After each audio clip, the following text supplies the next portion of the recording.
There's a lot of intrigue about the Christmas Day games. One of the questions I have is whether or not it could be bad for the NFL that this sport is a little bit hard to find, that people may not know where to find it on Christmas Day. Is that a concern? Well, I think just the fact that we're talking about it now, people will know where to go on Christmas Day, particularly those who are Netflix subscribers. And Christmas Day is typically a huge day for Netflix. People are home, they're with family, they open presents or whatever people are doing on Christmas Day. And then they can sit down and watch Netflix, watch a movie, watch a television show together. So it's very communal in that way on Christmas Day. And have live NFL games on that very important and iconic day is really huge, I think, for the streamer. I mean, they have the boxing match between Mike Tyson and Jake Paul coming up on July 20. They're going to have WWE Raw starting in January of 2025. So really, this foray by Netflix into live sports is, I mean, it is a game changer for the company. And if you think about Netflix, how long they've been around and how we used to get the DVDs and then send them back in the mail, if you had said to anyone, 10, 20 years from now that they would be hosting the NFL on Christmas Day, you would say, really? How does that happen? And think about all the original movies and series they create, reality programming, comedy specials that often go live. So this live component for Netflix in all these different verticals is really, in all these categories, is really, again, a game changer. Paul, is this the start of a bigger push into live sports?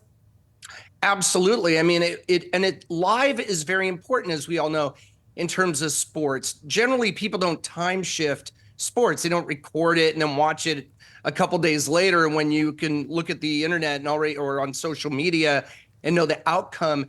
The immediacy of live events is what makes it such a draw for audiences. And so I think to be on Netflix now, we're just, before this happened, or maybe just a few years ago, we would have thought, you wouldn't think of Netflix or Amazon Prime, Prime Video, who actually has Thursday Night Football there on that streaming platform, that they would be part of the sports world, particularly when over-the-air broadcast, some of those ratings are definitely going down, and many people are going over the top and cutting the cord and watching all kinds of content on streaming.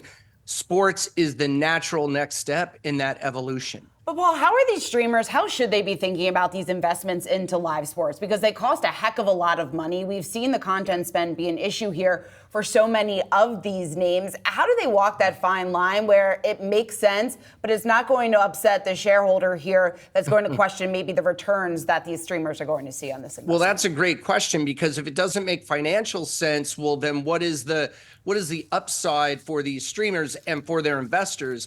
I think what it's about too is prestige. It's about maintaining subscribers, adding new subscribers through the prestige and high profile nature of something like the NFL and NFL games. So while there might be a little short-term pain, there could be a long-term gain. This is a game of yards, not inches, when it comes to these streamers. And to have NFL football, I think it's a net win all the way around. But time will tell as this space evolves in that streaming world.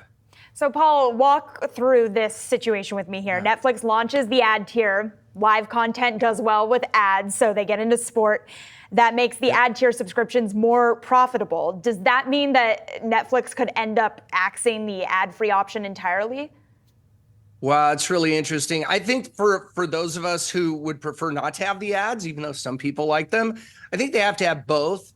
And for those who choose to pay extra to be ad-free, I think that option should always be there. I think it would create a weird perception, or a strange perception on the part of the consumer if they go to a platform and it has ads, it's ad supported, in order to lower the cost, the monthly cost or the yearly cost of that subscription. So I think let's keep that option available to those who prefer to pay a little extra not to watch those ads.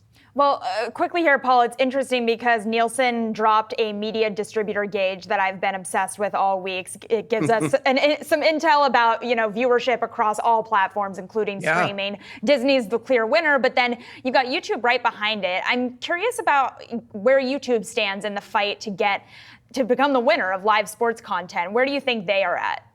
Well, I think YouTube is always underestimated for some reason. I'm a huge, just full disclosure, I love YouTube. I watch it all the time. I actually pay not to have the ads. And I think that is a major player. There are a lot of people who watch YouTube. I think, look, this is kind of the new frontier for streamers like YouTube and obviously Netflix, Amazon, all the Apple, all the various streaming platforms can benefit from streaming live sports. But it depends on what you're streaming, right? There are top tier sports and there are those that don't get as big a viewership. But YouTube, I think, could be, in other words, it's very fragmented on YouTube. You can get all kinds of content. There could be, I don't know, darts or bowling, some of the full sports that those of us like, that could be shown on YouTube, I think, in a way that could draw an audience and make it worth their while to put that type of content on the small screen.